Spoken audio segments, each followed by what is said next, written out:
જો અત્યારે આપણે આવી ગયા ગુંડડા અને ગુંડડા આવ્યા એટલે આપણે જયંતિરામ બાપાના આશ્રમે ન આવે એવું તો બને જ નહીં, એટલે આપણા ગુરુ સમાન એવા શ્રી પરમ પૂજ્ય સંત શ્રી જયંતિરામ બાપાના આશીર્વાદ લઈ અને આપણે ખૂબ ધન્યતા અનુભવ્યા અને આવી એટલે આપણે અહીંયા આવ્યા વિના રહી જ નહીં, બાપાના દર્શન વાલી ખરે કરી.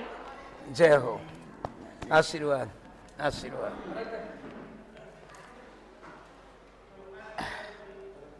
આવે અમારે રામજી મામા ને રેવા મામા ને પોપટ મામા તો બહુ આવતા અહીંયા. સવારે સીધા અમારા ઘરે હોય, પછી અહીંયા જમાવટ હોય. તમારું આ કામ સારું છે, મહેનત સારી. બાપુ અમને આશીર્વાદ એના વાણીથી દે અમને.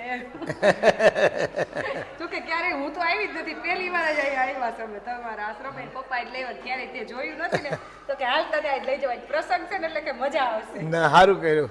આવતા રહેજો ગમે ત્યારે, ક્યારેક ક્યારેક. દર પૂનમ હોય આપણે અહીંયા. હા, અને આખો પરિવાર તમારો ખૂબ જ સંપીલો, મહેનતુ અને બધા હસમુખા છે, મળતાવડા છે, એટલે અમને મજા આવે.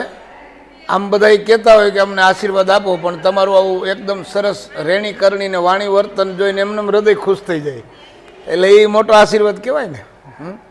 બીજું તમારી સતત જે મહેનત અમે જોઈએ અને બધો પરિવાર